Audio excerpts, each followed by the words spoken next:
Oh my God. Programmet presenteras av betsafe.com. Hi and welcome to StudioMMA and MMA Nytt, and we are here with Andreas Spang, Bellator finalist, and UFC heavyweight Stefan Struve. Is this the first time you guys meet? Yeah, I think so. Yeah, this is kind of the first time. Kind of the first time, right? Except from the pre-takes that we took. So, Andreas, you just fought on Friday in the finals of the Bellator. I saw you limping a little bit walking in here. How are you feeling today? My ego is bruised more than anything, but I feel pretty good. Yeah. And Stefan, last time we saw you was in Sweden. We had a pretty nice view as well of the Globe Arena in Stockholm. Now we've got the view of Las Vegas, and now it's your turn, Saturday night. Yeah, it's good to have it finally, just a couple days out, and we had a really good training camp. And although the fight got changed last week, I'm prepared for everything. My conditioning is really good, and what I said, man, I'm ready for anybody. So, how big of a especially striking, both of them are strikers, but mainly size.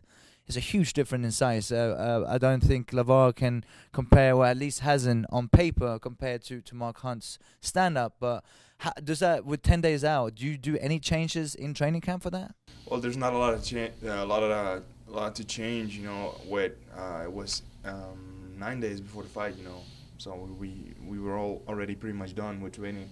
I was already back to training once a day, So in my head, I made a little bit of a switch, but for the rest, I think he's easier to take down than Hunt, and I think his ground is even less than Mark's ground game, So if I fight my fight, I don't think he has much to bring to the table. And Andreas, you live here in Las Vegas, and I know Mark Hunt spent some time here as well. Have you had a chance to see Mark in training at all? I had no idea he was here. Actually, I haven't seen him at all. I see Ray Seffel. Ray Seffel some once in a while, and but I never seen Mark Hunt run here. And we got 3 days to fight. It's Wednesday today. You had the open workout today. You got press conference tomorrow. You just mentioned you guys are going to be sitting next to each other, talking. He said in a pre-fight interview that the only way to stop you is to knock you out, and he obviously has a lot of knockouts, and he was preparing for a stand-up battle and standing in front of you for the whole fight. Does a game plan change with the opponent as well, or? Yeah, well, of course a little bit, but I don't think he has got the gas tank to go 3 rounds with me. So I think after 1 round, I think he's pretty much done. And the thing you don't want to do with him is move straight backward, because then he can turn his momentum into power. But if you make 1 step left or 1 step right, and don't get pushed up against the fence, I think I'll be fine against him. So. And Andreas, game plan. You prepared for a fight where you thought your opponent was going to stand in front of you for the 3 rounds.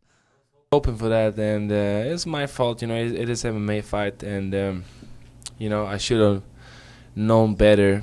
But after everything he was saying, he was going to punish me and going to knock me out and this and that, I was expecting a stand-up fight. And then, I got caught up also with everybody was talking about, oh, this guy is too good for you, this and that. And I was like, I'm going to show you motherfuckers.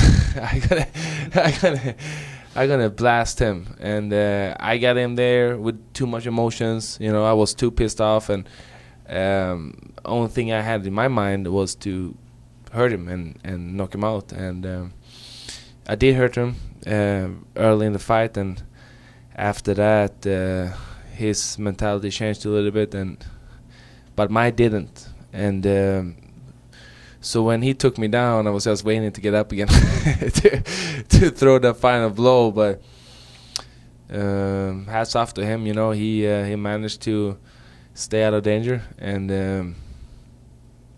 I lost this time. And you're a nice guy outside of fighting, but you're pretty emotional when you fight in general. We've seen a lot of pushing and shoving, and it costed you some money too, right? It cost me too much money for it to be fun. It was fun when it happened, or not really fun, but yeah, it was just something that happened, and it is a fight business, and everybody's emotion is high, and when people get in your face like that, you feels like you have to do something, and this time it's cost me dearly, So next time I'm probably gonna think twice, you know, and try to avoid a situation like that. But you know, I can't promise it won't happen again. What about you, Stefan? Do you consider yourself an emotional fighter?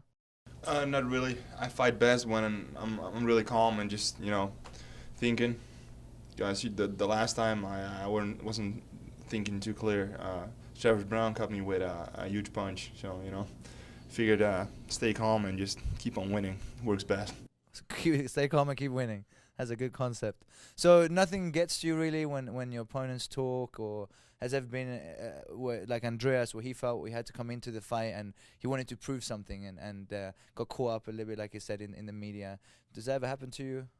Not really. Well, I fought in Montreal against Sean McCorkle, and he put a lot of talk down before the fight, you know. But I decided to, you know, just throw everything I had at him with the first couple of shots, you know. But he took me down, but I knew I was better than him on the ground, you know. So that's pretty much the only time it happened. And for the rest, you know, what I said, stay as calm as possible and fight you fight with your game plan, and that works best for me.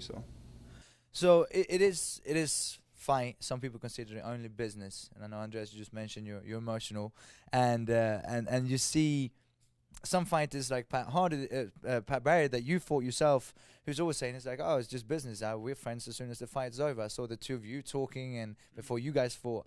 Yeah. And then you have some fighters that don't even want to see their opponent before the fight. How do you guys feel about it? How it is business, but at the same time you are punching each other in the face? Yeah, it is business for sure, you know, and UFC pays us good money to deliver good fights. And to be honest with you, I wouldn't have much trouble fighting a teammate, I think. So, you know, it's just business. Leave it all out in there, and you both make some good money with it, you know. So just do what you do best and deliver a good fight. And for the rest, you know, it's business. Have a drink after a fight. How about you, Andreas? To that, you know, it is a business, and but the thing is, though, with MMA, the winner goes home with half of the loser's money, and you know that make it personal to me. You know, he takes actually away the money from me and my family, and you know, I will try to do anything to stop him doing that. You know, I don't want to hurt my opponent. I don't have any personal, you know, anger against my opponent, but I will try to do anything to win. You know, whatever it takes, and you know, in a perfect world, I finish with a left hook like I did in my fight before that. You know, but yeah, I do anything to win. Would you fight a teammate like Stefan said he potentially would? Depends if I like him or not. But and you and your brother, two of the few. There's not that many brothers that fight, and especially at the level you with Bellator obviously, and Chris with Strikeforce, who just fought on Saturday. You're not in the same weight class. You hardly even train together. Is that because you get too heated, or is it just because you have different ways of training, or both? You know, it is the big brother, little brother mentality a little bit. You know, we do a lot of trainings together, except sparring.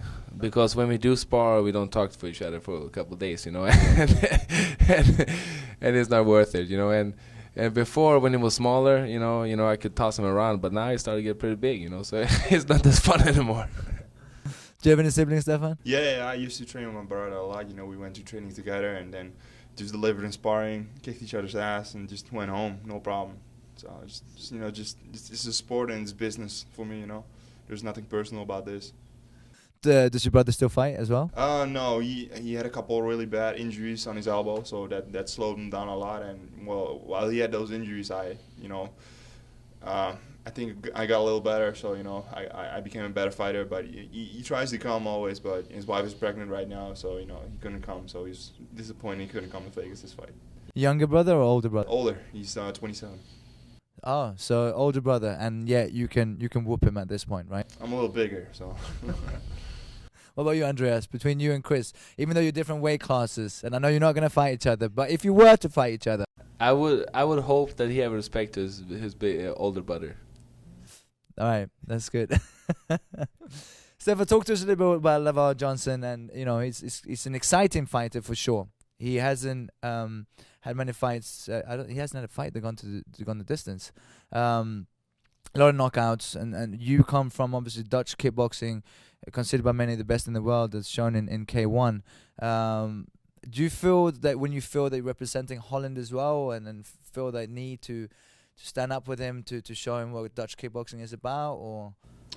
Yeah, a little bit, but for the most, this is MMA, this is not kickboxing, I heard him say during the open workouts, let's make this a real man fight and just stand up, I was like, listen, if you drop down on your butt after 2 seconds, you're mine, This is MMA, you need to have a ground game and stand up, so, And you showed some great ground as well. Obviously, you tapped Pat Barry with a beautiful triangle, and Pat actually said afterwards, he said, I didn't realize how tall Stefan was until he locked up that triangle, and I lifted him up to slam him, and as I lifted him up, his arm was still on the ground.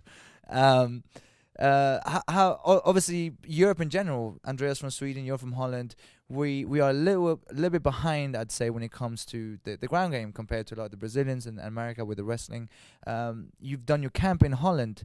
Do you bring in guys from over here or from Brazil, or? No, I work my Brazilian Jiu-Jitsu with Remco Pardul, who's an excellent teacher. He fought in the UFC himself, so he's got a lot of experience to bring to the table. He knows what it's like, and for the rest, I never had any trouble fighting anybody on the ground. I'm confident that I can beat anybody on the ground with my it's really unusual for guys to fight me on the ground because I set things up completely different. Submissions come from other angles, and it's really hard for guys to deal with my frame. So. I don't have any trouble at all. Even fighting wrestlers, if they take me down, I have to kind of deal with my guard, and I don't think they'll like that. So. Pat didn't, definitely, and he said that as well. And Andreas, you just said before the interview that for the next fight it's going to be wrestling, that you're going to spend a lot of time training. Obviously being in Las Vegas, it's not difficult for you to find wrestling sparring. But for you, Stefan, being in Holland, not only finding wrestling, but quality wrestling and your size as well, heavyweight wrestling. Do you have wrestlers as well? Do you have Dutch wrestlers, or do you have other wrestlers coming in for training? Now and then there's a guy coming in, but, we don't spend an awful lot of time on wrestling, actually. I never had, I never had any trouble fighting wrestlers. So if they take me down, good for them, and my own wrestling is pretty good. I got a good shoot, and I got a couple of good body locks and trip takedowns. So, that's I trust on my ground game and my kickboxing to be good enough. I don't think I need to be the best wrestler to win my fights. And Andreas, on Saturday night, your brother was on the undercard for the heavyweight Grand Prix finals between Josh Barnett and Daniel Cormier. By the way, when Chris fights, do you get nervous when you fight?